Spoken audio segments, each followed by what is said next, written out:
is brought to you by Decolgen. Decongest with Decolgen with maximum decongesting action. This song is brought to you by Empress Shampoo for impressive hair. Idol Mickey!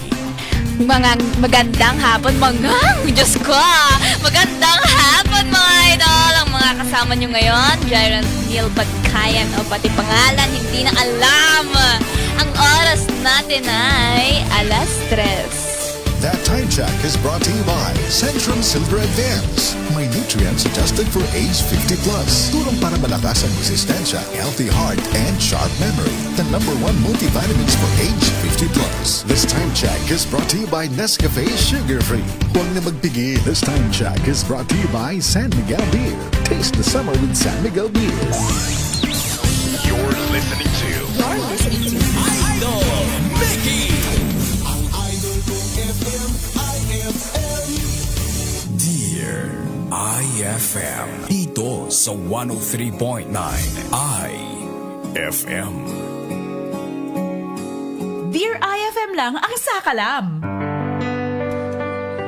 Dear IFM. Dear IFM. What's up mga idol? At kasama nyo lang nga muli sa inyo mga radyo nyo tropa totoo, Idol Inigo. And this is your Idol MC. Anong Idol MC? Idol MC lang po talaga. Oh, ito naman si Idol Jairon Neil. Ipako nyo na po talaga to. Idol MC lang kasi pa-mysterious tayo sa unang segment. Pamisterious ka dyan. Kitang-kita ka naman sa live stream natin. Pwede nyo talaga akong ipako. Diyos ko. Alam mo yung parang feeling ko meron yung mga nagbakasyon nung Holy Week. Tapos naiwan yung mga abiik nila kung saan man sila nagtungo. Ikaw ba Idol MC? Wow, MC. MC. Idol MC, saan ka ba nagbakasyon nitong Holy Week? Sa aking kama. Ba't parang may maingay? Ano yon? Parang ako yon. Painahan mo kasi yan, ate ko. Ingi-ingi na po doon. Nakaka-epan. Ayan, so saan ka nagbakasyon? Ayun, relax lang sa bahay. Si Idol Jaira naman. Napunta sa Banyo Beach. Wow. Sala Cocina. Whatever there. Ang sabi, so parang pare-pareho pala tayong tatlo na kwan sa bahay inalala ang buhay ni Jesus. Wow! Ang tanong, inalala nyo ba talaga? Ay, opo. With prayers. Actually, ang pag-stay sa bahay, pag-aalalain kay Lord, bakit kayo nagbakasyon sa beach? Ibig sabihin lang yun? Bakit kayo Grabe nagsaya? sila. Gitna siya. Hindi, bakit kayo nagsaya sa paghihirap ng Lord? Actually, may nakita nga akong post nung umaga. Sabi, parang, ngayong araw na to, buhay na si Jesus at gusto ko lang sabihin sa'yo, Lord Jesus, kung sino yung mga pumunta sa beach yung araw na namatay ka. Sabi nilang ganon! Grabe yun! Grabe yun Ingit siya. lang yung mga Oo. yan. Kasi ang importante naman talaga muli nga, dapat talagang nagnilay-nilay tayo. Na-realize natin na mga tao tayo at hindi tayo Diyos. Wow, grabe yun. Grabe, sir. Tagos na tagos Oo. sa amin eh. Na dapat ang mga idol pumapasok sa kanila mga trabaho. Ano, sir ba to? Sana na-realize na yun. Back to work. Alam ba may ibig sabihin yan, sir? Kaya nga, ang tapang ng person, parang pa-main character. Huh? Familiar. Oo. Connected siya. True. Kasi yan nga ang ating kwento para sa ating programang Dear IFM sa araw na ito, mga idol natin dyan. Kung paano nyo nga ba masasabi kung sino ang main character sa kwento ng inyong buhay? Kayo ba na-feel nyo ba yun na kayo ang main character sa kwento ng inyong buhay? Hindi. Ay, Grabe naman sa low ng self-esteem. oo nga eh. Sister. Hindi. Pero ikaw naman, idol, ano pangalan mo, MC? How is your... Ikaw ba ang main character sa buhay mo ngayon? Actually, Wow! Itutok mo yan. lakasan! Bakit kung hindi ako, sino? Wow! Ako eh. Oo, kaya ngayon nga mga idol, ating tunghayan at ating pakinggan ang kaganapan at kwento na ipinadala nga ni Idol. Sino na nga ba ito? Ang lakas, sir. Ay, parang may kasama tayong naiwan. Hindi kasi kanya kwan. talaga tayo. Si Idol Chris. Wait lang, is-sure ko lang yung kanyang pangalan. Ayun, si Idol Yung isa, Christy. O, kasi yung nakalagay doon kanina, Chrissy. Sa amin ganun. Sorry.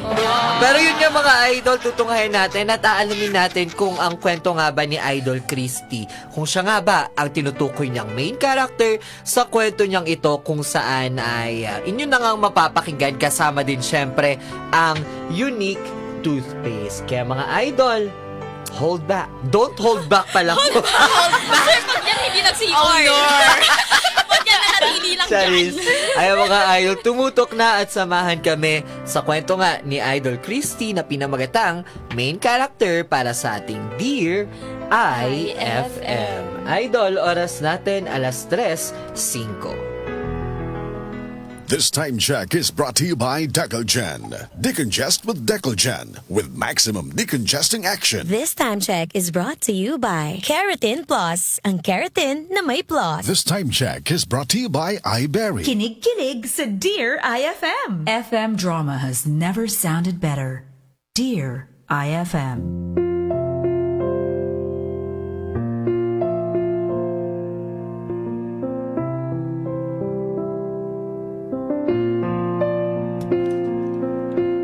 Mga idol, narito na nga ang kwento ni Idol Christy para sa ating programang Dear IFM. Ano ang drama mo? Ako, Dear IFM. Dear IFM. Dear IFM, isang mapagpalang araw sa inyo mga idol. Tawagin niyo na lang ako sa pangalang Christy. 25 years old at taga dito sa lungsod ng Baguio.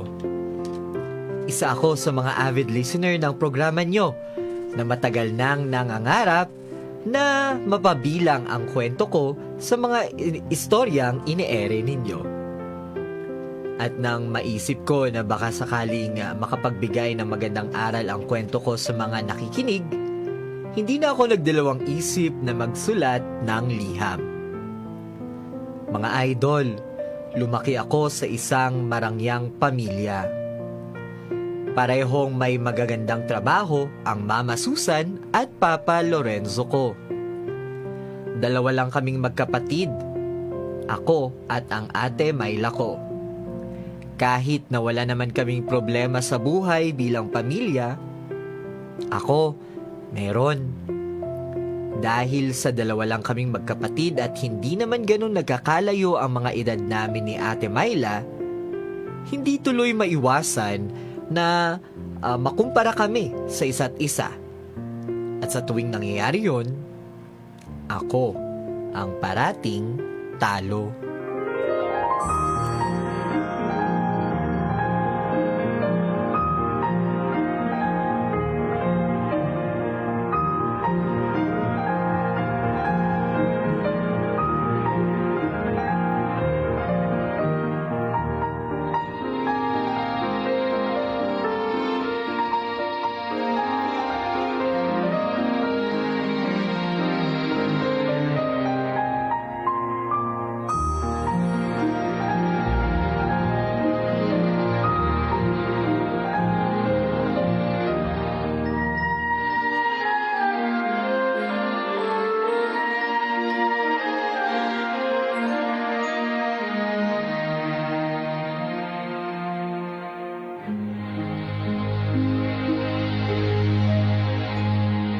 Congratulations, anak.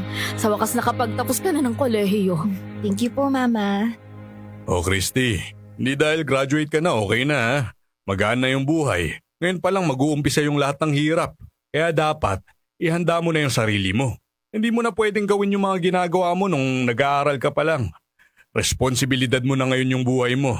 Ikaw talaga, Han. Celebration naman ng anak mo. Hanggang ngayon pa rin ba? Naka-sermon mode ka pa rin?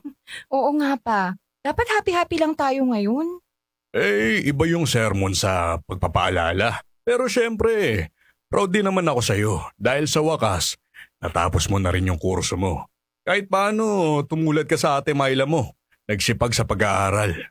Pero pa, ano po bang regalo niyo sa akin ngayon? Ay, oo nga pala. Ay, hindi kami nakapaganda ng papa mo at marami kaming ginagawa. Ano bang gusto mo? Siyempre gusto ko yung kasing mahal ng regalo niyo po kay Ate Myla. Gusto mo rin ng bagong cellphone? Oo naman. Wala ka namang ikaw lang, di ba? Dapat ako rin. Gusto ko yung pinaka-latest para naman maganda. Di ba, Mama? Wala sa budget namin yan ngayon. Kaya, pasensya ka na anak ha. Bigyan ka na lang namin ng pang-shopping mo. Yung mga damit na magagamit mo sa magiging trabaho mo, mas pasok sa budget yun. Oo nga anak, yun na lang ha. Sige po. Oo nga pala, ngayon gagraduate ka na, ano palang balak mo? May naiisip ka na ba kung saan ka magtatrabaho? Naisip ko po sa... Doon ka na lang sa pinapasukan ni Myla. Total naman pareho kayo ng kursong tinapos. Pwede kanyang matulungan doon. Oo, Christy. Doon ka na lang sa amin. Tamang-tama. May opening yung department namin. Pwede kitang i-recommenda. Yun naman pala eh. Doon ka na lang anak ha. Magkasama pa kayo ng kapatid mo. Pero po... Myla, binalita sa akin ng tita Estela mo na maganda raw yung job performance mo. Galing na galing sa'yo yung supervisor nyo. Si tita talaga oh. Bida-bida talaga kahit kailan to. Siya naman tong laging magaling. Kaya ikaw, Christy, kayahin mo tong ate mo ha. Dapat pinagsasabay ang galing at sipag. Hindi pwedeng magaling ka lang. Dapat tineternohan mo rin ang sipag. Pero dapat rin na tuloy-tuloy yung sipag. Yan pa naman yung hirap sa'yo. Sa una ka lang magaling. Mabilis ka sumuko. Mabilis ka mapagod. Talagang walang mangyayari niyan sa'yo. Opo, Papa. As always, kailangan maging katulad ni Ate Myla. Gets ko po. Tama na yan, tama na. Kumain na muna tayo.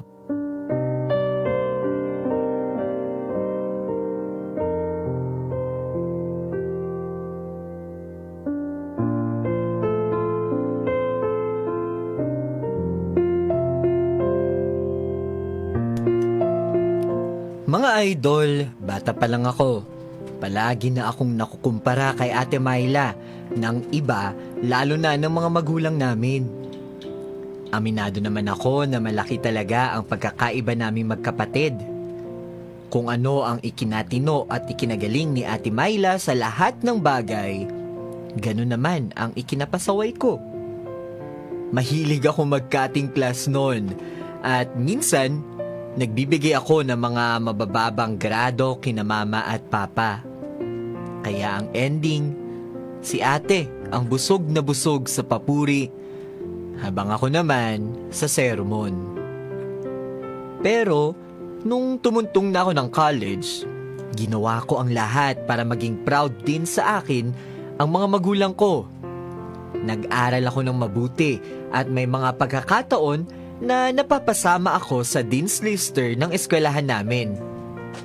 Kaya lang, sa huli, si Ate Myla pa rin ang bida, kahit ako naman ang sentro ng eksena.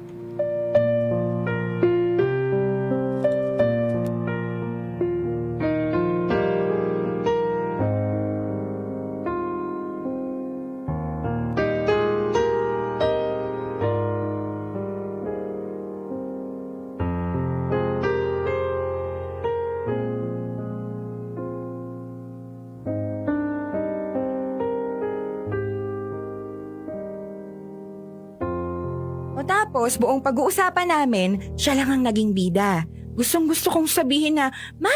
Pa! Hello! Ako naman po yung graduate ngayon. Ako po dapat ang bida. At ito namang si ate. Tuwang-tuwa dahil siya na naman yung binigyan ng puri. Bida-bida talaga. Parating pa main character. Hindi ko rin naman masisisi ang magulang mo kung ganyan sila kay Ate Myla. Alam mo kasi, parati kayang sakit ka sa ulo. Habang ang ate mo, sobrang bait at masunurin. Kung hindi nga lang tayo close, hindi ko isiping magkapatid kayo eh. Ang layo nyo kaya sa isa't isa. Ganon. Oo. Kanino ka ba kampe ha? Sa kanila ba o sa akin? Kung sa kanila, edi doon ka na. Hindi na tayo friends, doon ka na. Ito naman, nagbibiro lang yung tao. Masyado kang patula. Kasi hindi ka nakakatuwa. Alam mo naman na noon pa lang kumukulo na talaga yung dugo ko sa ate kong yan eh. Ay, kung may chance lang talagang magpalit ng kapatid, ako na lang yung unang pumila. Ay, si OA talaga. Kasi nga seryoso ako. Kaya nga yung graduate na ako, siguradong maiintindihan naman na ako na ako ang dapat masunod dun sa kompetisyon naming dalawa. Kung dati, bida kung sino ang mas mataas ang grades. Kung sino ang mas maganda ang posisyon sa kumpanya. Hindi kasi, Bes. Bago mo isipin yan, eto. Maghanap ka muna ng mapapasukan. Ano bang balak mo? Mag-a-apply ka ba doon sa pinagtatrabahuan ng ate mo? Instant trabaho agad yun. Isipin mo, dalawa agad ang backup mo doon. Diba, pag ganun, formality na lang siguro yung mangyayari sa'yo doon. Ayoko mag-apply doon, oh. Ayoko nga makasama si ate. Kinukumpara na nga kami sa bahay, doon pa kaya sa office. Diyos ko, ayoko, as in ayoko. Paano yan? Yan yung gusto ng papa mo. Magalit na naman yan sa'yo kapag hindi mo sila sinunod. Ito ang kagandahan pagka-graduate ka na eh. May sarili ka na dapat desisyon. Hindi mo na kailangan makinig sa mga magulang mo dahil tapos na ang responsibilidad nila sa'yo. Teka, parang mali ata yun ah. Basta, hindi mo ko naiintindihan eh. Dahil hindi mo katulad na buong buhay, kinukumpara lagi sa kapatid. Gugustuhin mo rin na magkaroon ka ng sarili mong identity sa pamilya niyo, no? Ay, Christy. Alam mo, may sarili ka namang identity sa pamilya niyo eh. Ikaw yung matigas na ulo na anak. Uy! Visit ka! Aray ko! Visit siya talaga! Sakit ng pus mo! Nakakainis ka kasi! Kaya nga kita inaya lumabas para kampihan mo ko. Tapos biglang ganyan yung maririnig ko sa'yo? Kainis. Joke nga lang yun eh. Ewan ko sa'yo. Baw na nga ng hininga mo. Oy, hindi no. Dali amoy mo. Ew, ang baho! Alam mo, palitan mo niyang ginagamit mo ngayon kasi may ire-recommenda ako sa'yo. Ito ang gamitin mo. Goodbye sa tooth decay. Unique toothpaste every day. Oy, huwag mong pansinin yung hininga ko. Ang pansinin mo ay yung problema mo ngayon. Sabi ko sa'yo, magagalit ang papa mo kapag hindi mo agad sinabi sa kanya. Kaya ngayon pa lang, alam mo, sabihin mo na ng ayaw mong pumasok doon sa pinagtatrabahuan ng ate mo. Hindi nga makikinig yun sa akin. Wala naman siyang ibang pinapakinggan kundi si Ate Myla. Kaya gagawa na lang ako ng sarili kong paraan. Magugulat na lang sila.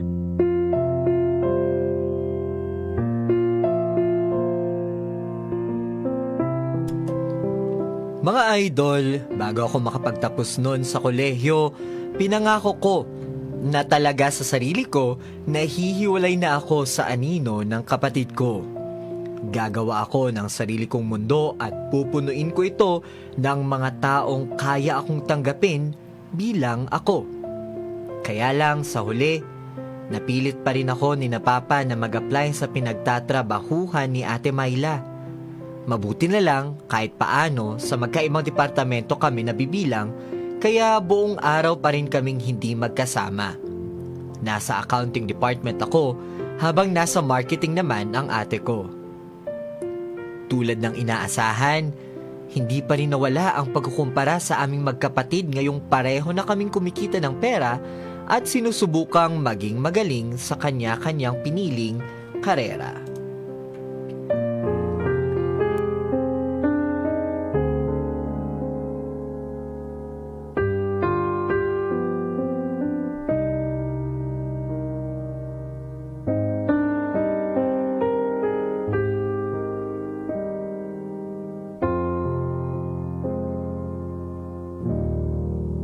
Christy, bakit ngayon ka lang? Kanina pa ako text sa'yo.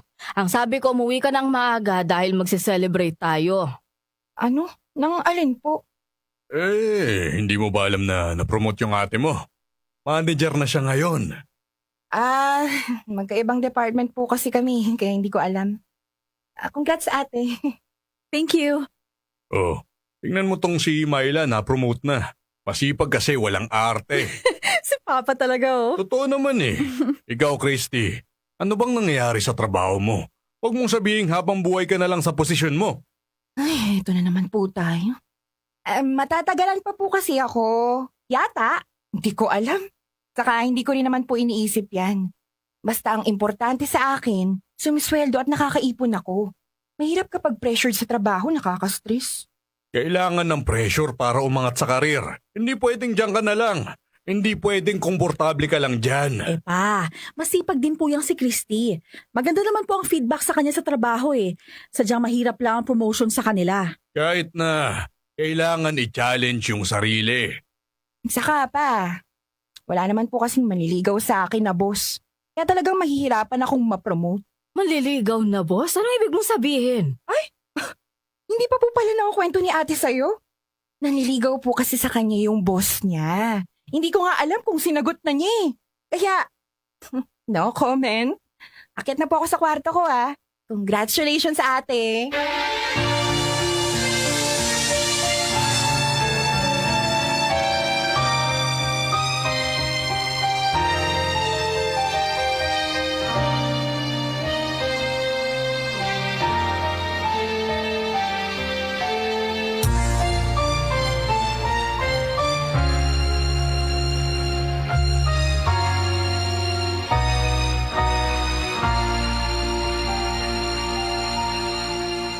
Christy, ano yung sinabi mo kanina sa baba? Ano bang sinabi ko? Yung maliligaw mo na boss mo? Totoo naman, di ba? Usap-usapan nga kayo hanggang sa amin eh. At marami akong naririnig na kaya mo lang daw nakuha yung promotion mo dahil may kapit ka sa taas. Hindi mo man lang ako ipinagtanggol? Hindi ko naman din alam yung totoo ah. At saka, hindi ko rin alam kaya hindi na ako nagsalita. Christy, alam mong pinaghirapan ko ang lahat ng nangyayari sa akin ngayon. Actually, hindi ko nga talaga alam. Kasi wala naman talaga akong pakialam sa'yo. Ano bang sinasabi mo dyan? Bakit ka ba ganyan, ha? Naiinggit ka ba? Ako? Maiinggit? Sa'yo, ate? Mataas ang standards ko para mainggit sa'yo. At isa pa, kung talagang wala kayong relasyon ang boss mo, hindi ka nga dapat nagkakaganyan eh. O hindi ka dapat defensive. Hindi ko siya boyfriend. Na-promote ako dahil magaling ako, matalino at masipag. Di ikaw na! Ikaw na yung magaling! Congrats! O ano? Ano ate? Okay ka na? Kaya pwede ka bang lumabas sa kwarto ko? Alam mo kung anong mahirap sa'yo, ha? Hindi ka marunong maging masaya para sa akin. Hindi ako ang problema rito. Ikaw, yung ugali mo. Subukan mo kayang ayusin.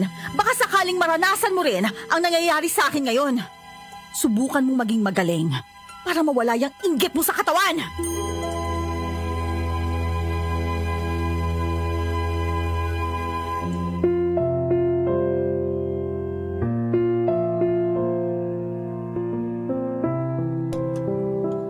Mga idol, aminado naman ako na noon pa lang, matindi na ang inggit ko kay Ate Myla. Siya ang mas maganda, matalino, mabait, at gusto ng lahat. Samantalang ako, parati na lang second placer. Second option. O kung minsan nga ako yung no choice. Alam ko naman na kahit anong gawin ko, hindi ko mapapantayan si Ate Myla o mas lalo ng higitan. Siya naman ang parating bida eh. Ang parating main character sa kwento. Pero umaasa pa rin ako na darating ang araw na mapapataob ko siya. Actually, nagmistulang iyon ang ultimate life goal ko. Ang mapalitan si Ate Myla sa pagiging number 1 sa lahat ng bagay. Dear IFM.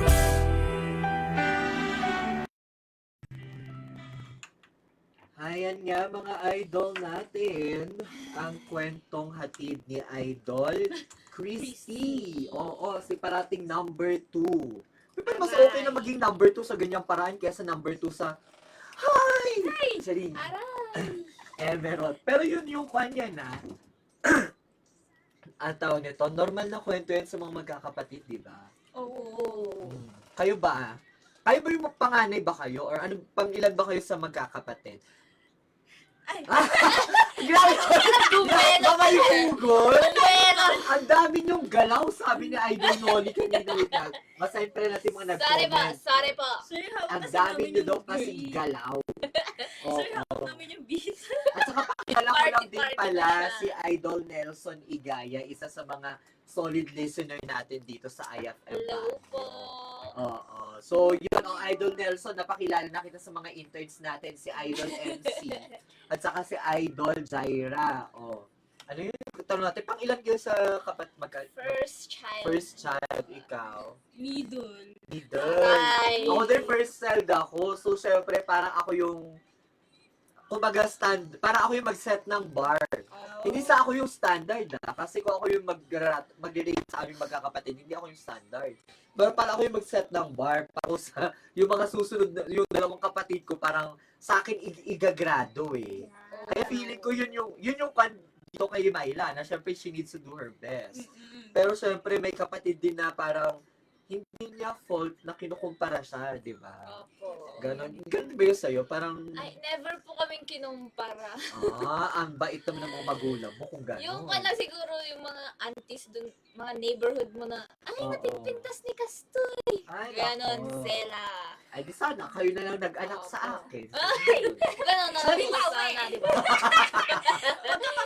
Oh. Paano naman ang middle child Oo, natin? ano bang struggle ng mga middle child? Maalis ka muna sa live. Ay, nakikinig na dyan na siya. Grabe. Maalis ka muna sa live. So, ano ang drama ng mga middle child?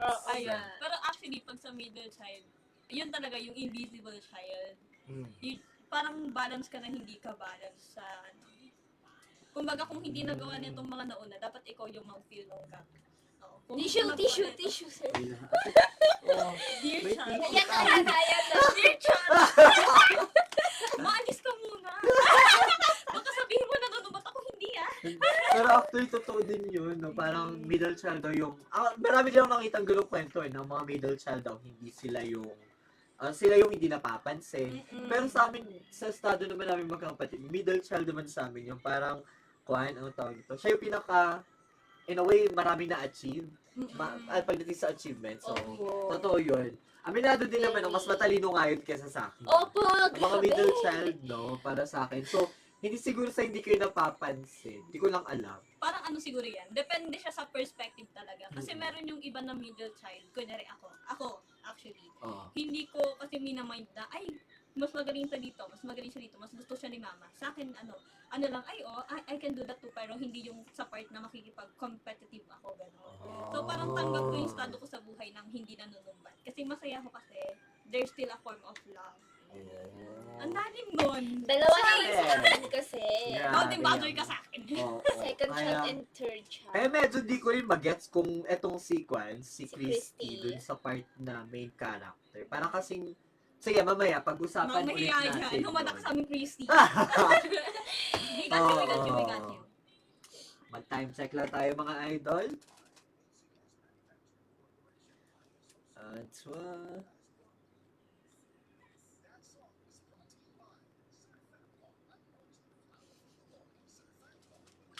Maganda ka, ikaw una magbabasa.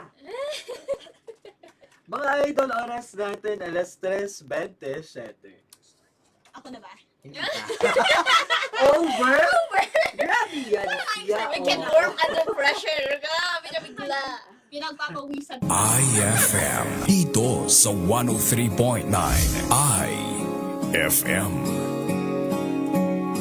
Kinig-kinig sa Dear IFM. FM drama has never sounded better.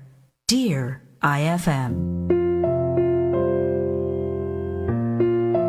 Ano ang drama mo?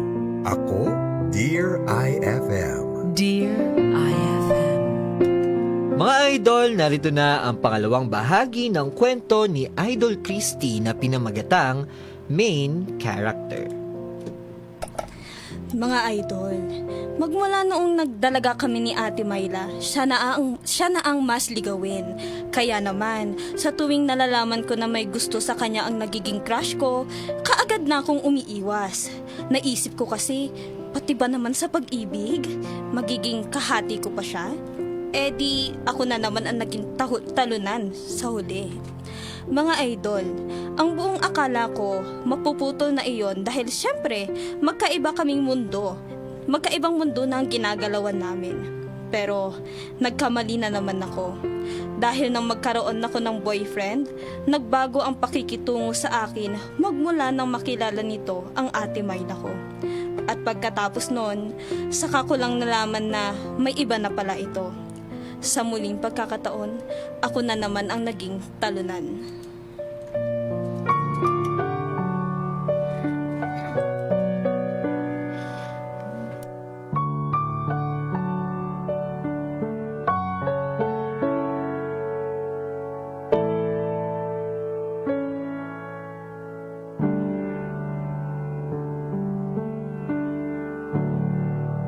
O anak, buti naman at bumaba ka na. Nagugutom ka na ba? Kumain ka na, sige na. Hindi po ako nagugutom, ma. Kuha na lang po ako ng tubig. Christy, nasabi na sa amin ni Benji yung nangyari sa'yo kanina. Ang daldal talaga ng lalaking yun. Bakit mo naman kasi hindi kinilala yung Michael na yun, ha? Dapat kasi, pinahirapan mo muna nung naliligaw siya. Hindi yung may manligaw lang sa'yo sasagutin mo na agad. Huwag po kayo mag-alala pa. Hihingan ko lang po yun ng resume, police clearance, sedula at NBI clearance yung lalaking yun. At bago yun manligaw sa akin, gagawin niya muna yun. Kasamahan ko na rin yun ng Senomar. Tapos kukuha na rin ako ng private investigator para malaman kung babaero ba talaga o hindi. Salamat po talaga sa payo pa. Tingnan mo talaga tong batang to. Kung makasagot ang sinasabi ko lang, maging matalino ka dapat sa lahat ng bagay. Tama na, hayaan mo na yung anak mo.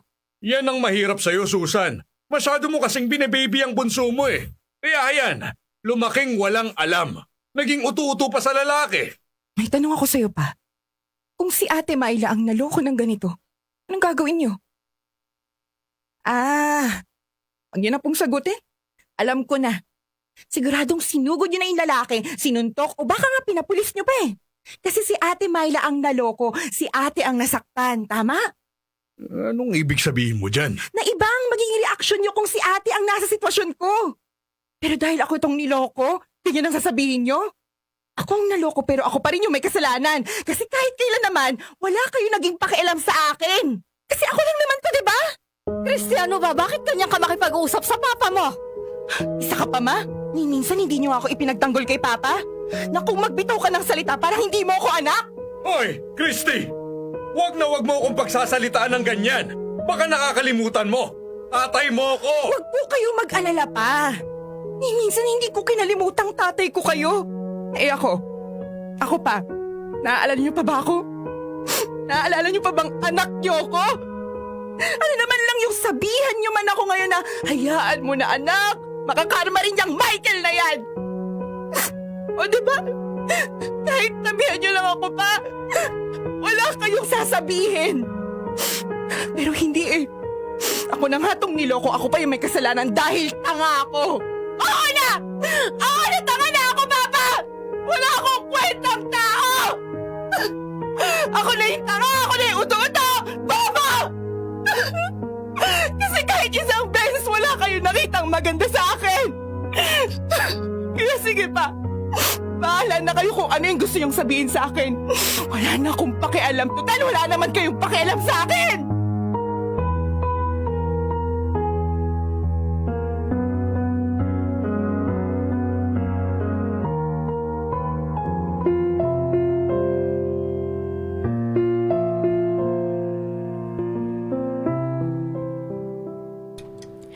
Mga idol, iyon ang unang pagkakataon na naglabas ako ng totoong nararamdaman ko sa mga magulang ko. Iyon ang unang beses na nagpakita ako ng kahinaan ko. Hindi na kasi kinaya ng puso ko ang tindi ng sakit ng niloko na nga na ikumpara ka pa sa karibal mo. Halos ilang araw din akong nagkulong nung dan sa kwarto at nawalan ng gana sa lahat ng bagay. Pakiramdam ko noon, nawalan na ako ng kakampi sa buhay. Walang nakakaintindi at walang tunay na nagmamahal.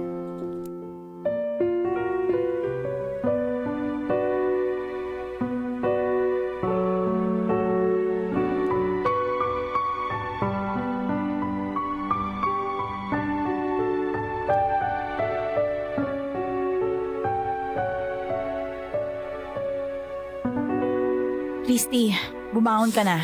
Kanina ka pang umaga nakahilata. Bakit ba? Day off ko naman ngayon Kaya nga, sinasayang mo lang ang day off mo. Saka bakit ka ba nakahilata lang dyan? Inaaya ka raw ni Benji na lumabas pero ayaw mo. Tinatamad ako Alam mo, kung parati kang ganyan dahil sa nalaman mo kay Michael, walang mangyayari sa'yo. Ipakita mo sa kanya na hindi siya kawalan sa'yo. Kaya bumangon ka na at aalis tayo. Saan naman tayo pupunta? Magpa-party. Ha? Ayoko. Sige na, sumama ka na sa akin. Wala naman tayong pasok bukas kaya okay lang na magpakasaya tayo.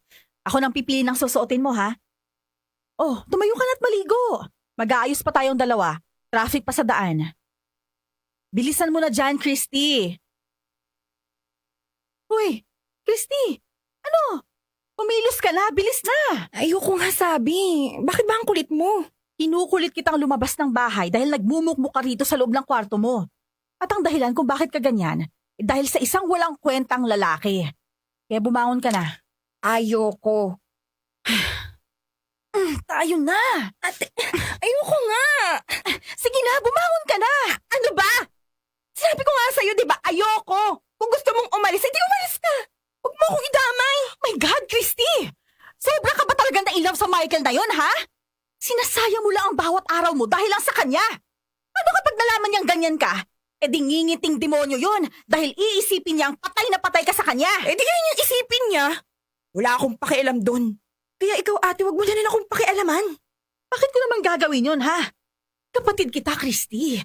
Natural na concerned ako sa'yo. Oh, kapatid? Concerned? Sino nga niniwala sa'yo? Tayong dalawa lang nga nandito kaya pwede ba huwag kang maging plastic? Hindi na talaga kita naiintindihan, Christy. Ano bang problema mo, ha? Gusto mong malaman yung problema ko sa'yo? Ikaw! Ikaw ang problema ko. Sa lahat na lang kasi ng bagay, ikaw ang bida. Ikaw yung parating main character. Alam mo ba, na gusto kang pormahan ni Michael? Na gusto niyang ikaw ang maging girlfriend niya kaysa sa akin? Dahil mas maganda ka raw, mas matalino, mas masaya kasama. Ayan, ikaw na naman ang nalalamang, ikaw na naman yung bida.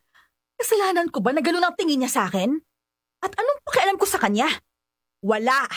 Hindi ko binida ang sarili ko kay Michael. Talaga?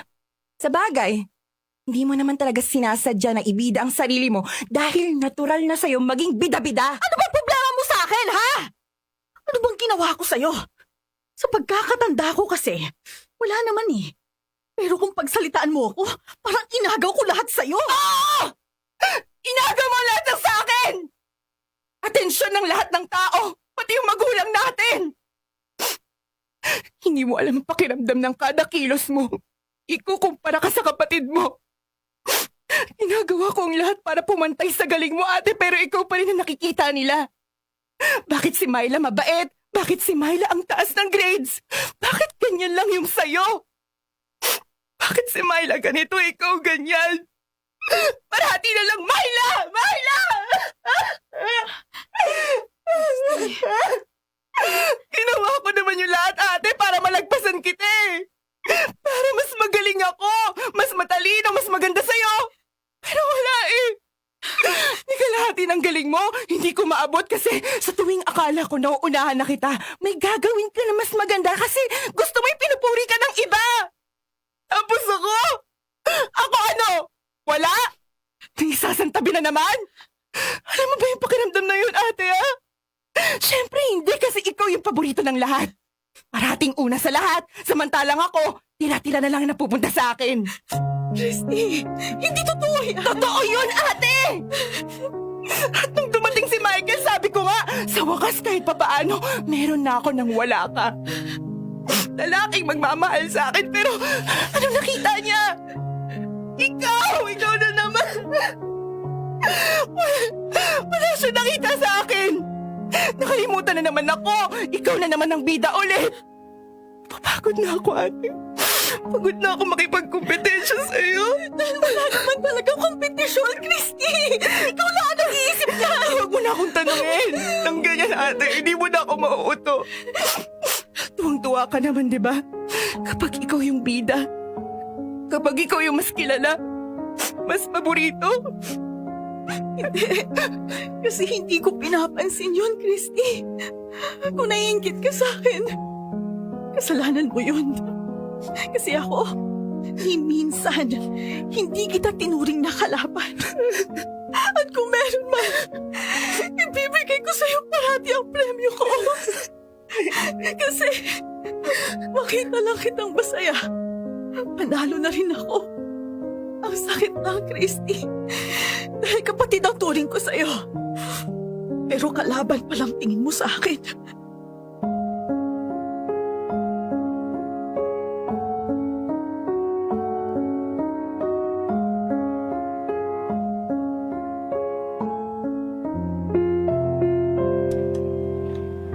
Mga idol, para akong nabuhusan ng malamig na tubig noong mga oras na yon.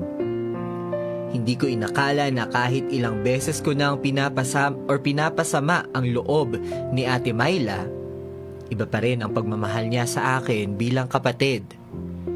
Na all this time, ako lang pala ang nasa kompetisyon. Ako lang pala ang naiinggit. Ako lang pala ang feeling ape. Pagkatapos ng usapan naming iyon, isang buong araw kaming hindi nag-usap na dalawa. Nagkakasalubong pero hindi nagtitinginan. Hindi ko alam kung pareho lang ba kaming naghahanap ng tamang tiyempo para humingi ng tawad o sadyang nawalan na talaga kami ng pakialam sa isa't isa.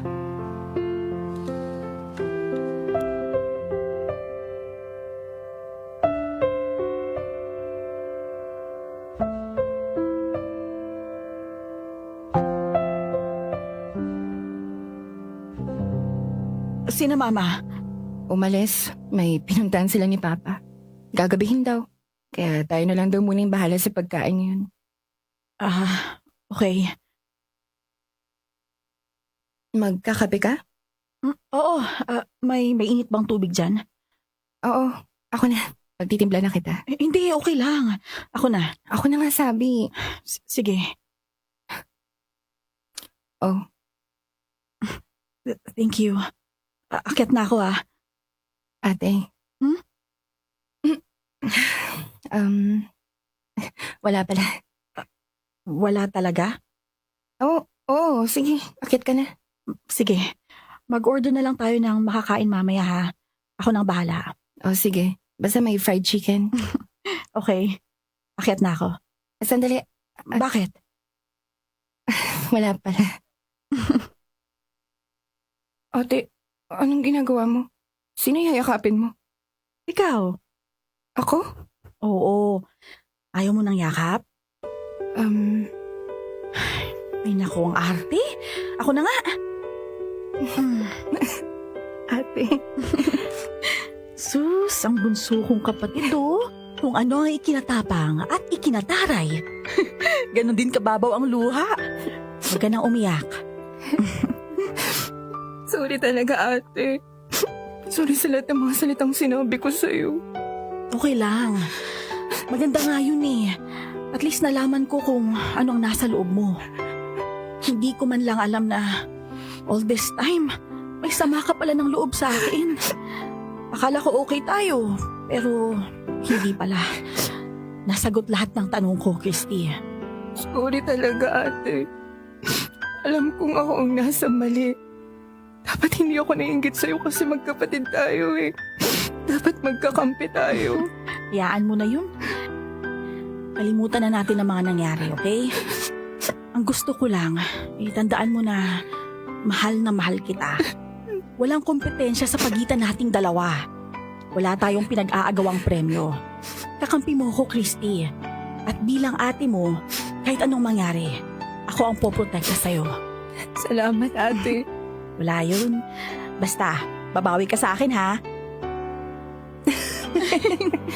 Promise, ate. Hindi na kita susungitan ng madalas. Naku, humirit pa talaga eh. Gusto mo, sa labas na lang tayo kumain? O, sige. Tapos, pupunta rin tayo sa nice salon. Sige. Tara na. Tara. Ate, mahal na mahal kita. Mahal na mahal din kita.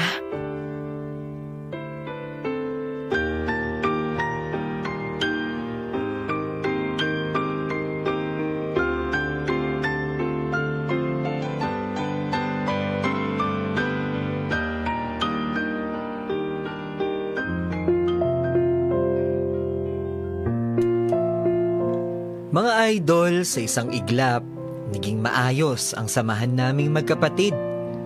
Nawala sa puso ko ang inggit at selos kay Ate Myla. Narealize ko kasi na panay ang hanap ko ng kampi sa labas ng bahay. Pero ang taong makakaintindi lang pala sa akin ay ang kapatid ko. Magmula nun, parang naging mag-best friend kami ni Ate Myla. naging magkakampi sa lahat ng bagay. Bumawi ako sa kanya bilang kapalit ng lahat ng ginawa ko para saktan siya noon. Mga idol, natutunan ko na mali palang gawing kakompetensya ang kapatid mo. Sa halip, mas maiging gawin mo itong kakampi dahil sa huli, kayo rin naman ang magdadamayan sa bawat problemang darating. Salamat sa pakikinig sa kwento ko. Sana nakapagbigay ako ng aral at inspirasyon sa inyong lahat. Hanggang dito na lang, Christy. Dear IFM.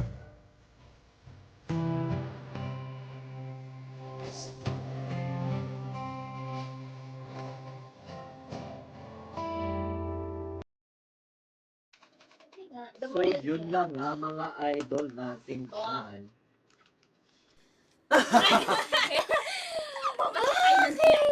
Diba? Gusto ko ang kailangan lang pala kape. Ako na magtetempla. Sige, bate na tayo. Diba? Ganong bagay. Pero totoo din naman yung point ni, ano tawag ito, Myla, nung ate niya, na minsan talaga kapag ikaw yung pakiramdam mo, ikaw is may kakompetensya mo, lalo na kapag yung mga tao sa pamilya mo, like kapatid, mga ganyang bagay. Most likely that ikaw lang talaga nag-iisip nun. Totoo yan. I feel that. Yun lang masasabi nyo. Sorry. Hindi naman po, pero kasi screen time mo. depende din ho kasi yan sa kung ano yung naririnig nila. Kahit hindi sinasabi ni ate niya, di ba? Kahit hindi sinabi ni ate niya na magkompetensya tayo. Pero yung mga ginagawa ng iba, yung mga naririnig niya sa iba, dapat ganito ka sa kanya. So parang ikaw din, ay nakikipagkarera na pala ako. Totoo. Ay, kailangan ko palang pumunta sa standard niya. Oo. Actually, yun yung na-realize ko rin para sa bunso namin. Kasi parang sa aming magkakapatid, iba-iba kami ng katalinuhan. Parang yung second child namin, siya yung parang masasabi ko na parang siya yung book smart. Ganun. Tapos ako yung, ano ba, pogi lang. Sorry! Bigay na namin yung sir. Sige, sir. Kasi nagsasanta tayo. Ako lang din talaga ang pogi sa aming magkakapatid. Kasi ako na naman yung lalaki. Nadali mo. Diba? Ganun bagay. Tapos yung bunso namin, siya yung people and social smart. Like, alam mo yung parang iwan mo siya, para for example, iligaw mo yan sa isang syudad, iwan mo ng isang araw, may mga barkada na yan. Ganon yung bunso namin. Pero parang syempre, nung nag-aaral kaming ganyan, parang parati kasing nasasabi sa kanya na, bakit di mo tularan yung kuya at ate mo na matalino emerald? Kasi siya mas more on sa laro. Talaga siya, parang ganyan. So parang, dun yung medyo na-realize ko rin na parang mas okay din. Parang hindi kami yung nagsasabi na dapat tularan mo kami na book smart emerald, mga ganyan bagay. Tapos ikaw yung, parang ang nangyari is parang siya yung nako-question. Ganon. Kasi bakit ganito ka sila ganito? Oo. Tapos medyo mali nga naman talaga magkumpara mga idol natin ng lalo mga magkakapatid na parang siguro ang ikumpara nyo na lang ano bang magandang pagkumparahin sa mga magkakapatid? Yung level ng kasipagan, mga ganun ba? Oo, buti pa yung ate mo. Naghuhugas ng pinggan. Ikaw, mas okay pa yun. Salute na lang ako. Oo, mga ganyan bagay. Kasi kapag, syempre, ang pag-uusapan level ng katalinuhan nito, medyo mali naman yun in a way. Oo. Ganon. Question mo agad siya. Ilan po ba kayo, sir, na magkakapatid? 3. Okay, kaya pala. Tapos so pang 4. So I had the right to remain silent. Pili ko mas mahirap yun talaga kasi ang daming yung kumbaga lalo na kung competitive kayo lahat. Grabe yung 6 na para sa first place. Kahit na hindi naman first child. Bigay ko na sa inyo yan. Bigay ko na yan sa inyo. I don't have the energy. Kaloka yung ganon, di ba? Middle. Ay, nako. Pero actually, Mga dramatista na nagbigay buhay sa storya natin ngayon sa Dear IFM. The Christy Story. Saika Hiroshi bilang Christy, MC Alcazaren bilang Myla, Kyle Punay bilang Benji, MK Salditos bilang Susan, at Don Reyes bilang Lorenzo. Sound technician and drama editor, Martin D. Sa panulat ni Arlene Bellarmino. Directed by Rendel Castro. FM drama has never sounded better. Dear IFM. Dear IFM. Dear IFM. Mga idol, at natunghayan nga ninyo ang kwento ni Idol Christy na pinamagatang main character.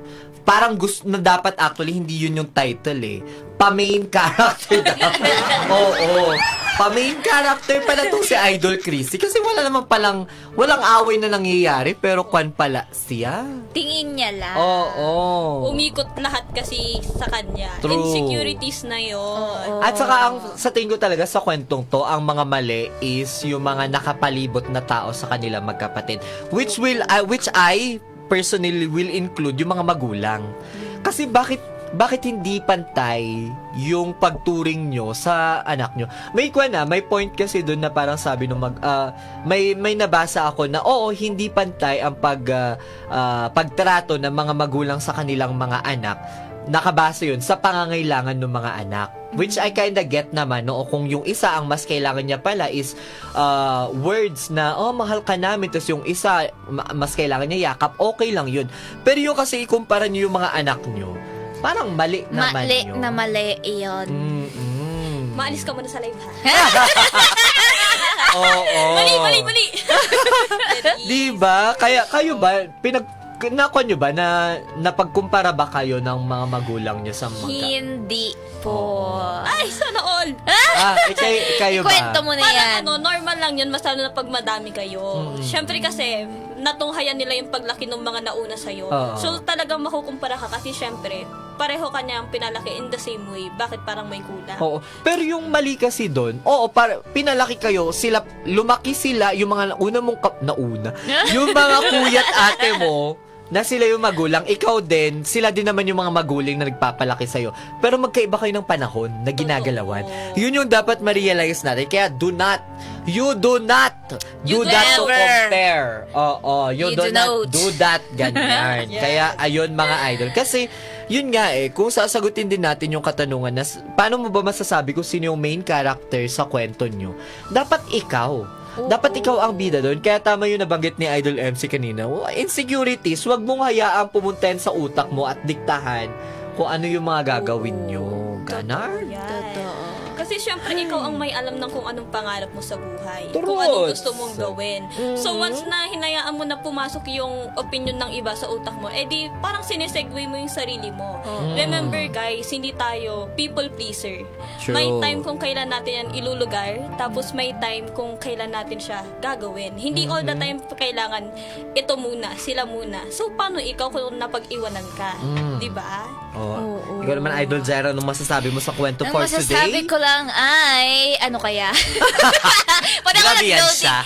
Hindi, nasa utak ko pero hindi ko siya masabi. Parang, yung kasi, diba, kailangan mo munang i-accept kung ano yung flaws mo, kung ano yung kulang sa'yo na nakikita ng iba. And all you have to do is just be yourself. Kasi, the more na nakikita mo, pinapakinggan mo yung mga comments nila na, dapat ganito ka, dapat ganito ka, hindi nga yun yung ikaw. True. And doon na nagdidim yung light mo, sabihin na nun. And then, yun nga, mas mag-shine ka pa kapag mas i-accept mo na lang sa sarili mo na hindi ako ganun. Kasi ito ako.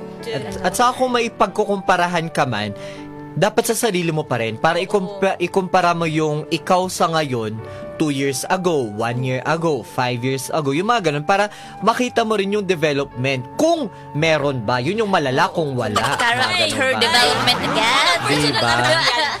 Ha? Parang sinabi si Sir. Oo. At yan nga mga idol ang ating kaganapan at ang ating kwento para sa ating programang Dear IFM. At syempre susunod naman na ang programa ni Idol Deo at ako pa rin. Walang iba. Walang iba. Ang mag-iisa. Oo. Sa ating programa yan, syempre, ay Sikat Presents today ay. Pero bukas, ano naman kayang kwento ating pag-uusapan? Pakatutukan yan. Dito lang yan, syempre, sa istasyong pinapakinggan. Na para bang number 1? 103.9 IFM, Idol ko naman. Oras natin, alas 3:54. That time check was brought to you by ACS Manufacturing Corporation, ISO certified, world class